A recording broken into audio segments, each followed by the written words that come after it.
In this podcast episode, Dr. Martha Beck, a Harvard-educated expert in personal development and best-selling author, joins Dr. Andrew Huberman for an in-depth discussion on finding one's life purpose, overcoming anxiety, and living with integrity. Huberman expresses his admiration for Dr. Beck, considering her one of his heroes alongside figures like Oliver Sacks. Dr. Beck's academic credentials from Harvard and her pioneering work in mind-body connections have significantly influenced Huberman's approach to science and life. One of the transformative practices Dr. Beck introduced is the perfect day exercise. This involves taking 10 to 30 minutes to imagine, with no limitations, one's ideal day. Huberman shares how several aspects he envisioned during this exercise have become reality in his life. Dr. Beck explains that the key to this exercise is not making things up, but allowing them to emerge in one's mind. She guides people through waking up, listening to sounds, smelling the air, and visualizing their surroundings in detail. The exercise is meant to represent a typical day in one's perfect life, set a few years in the future. Dr. Beck emphasizes the importance of understanding what is true and real in one's life. She shares her personal journey of questioning truth, starting from her time at Harvard. Dr. Beck discovered that while intellectual knowledge has limitations, the body has a sophisticated response to truth or falsehood. She encourages following what makes the body relax and checking if it aligns logically. This approach led her to make significant life decisions, including keeping her son with Down syndrome despite societal pressure. Dr. Beck describes her integrity cleanse, a year-long experiment where she committed to not lying, even to herself. This radical honesty led to profound changes in her life, including leaving her religion, ending her marriage, and quitting academia. Despite the challenges, she feels increasingly better as she aligned more with her true self.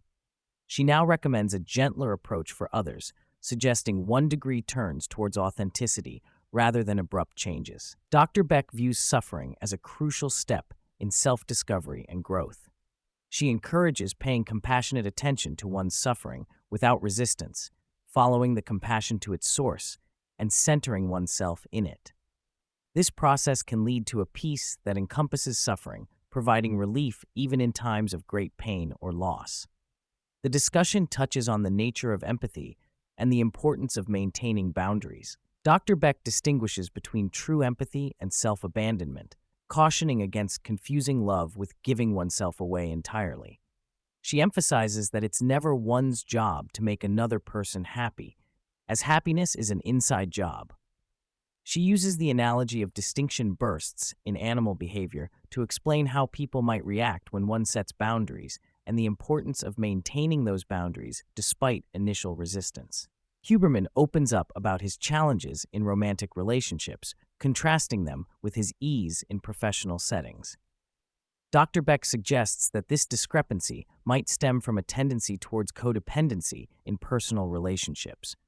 She encourages exploring what a truly authentic romantic life would look like, free from societal expectations or past patterns. She shares her own unconventional relationship structure as an example of feeling good by looking weird, emphasizing the importance of following one's true desires.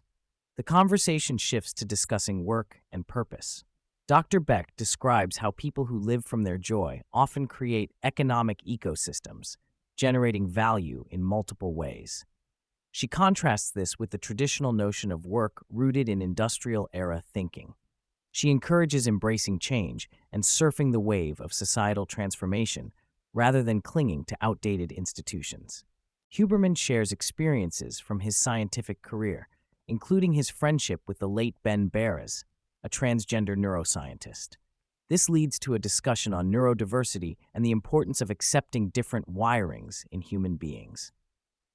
Dr. Beck agrees, emphasizing the need for tolerance in both directions, accepting both traditional and non-traditional life choices and relationship structures. Addressing broader concerns about the state of the world, Dr. Beck shares her belief in a growing number of healers being born across the globe. She describes an experience in South Africa where a shaman told her about people destined to heal the world using both traditional wisdom and modern technology. Dr. Beck sees this as a continuation of the healer archetype, found in traditional societies, now emerging on a global scale to address contemporary challenges.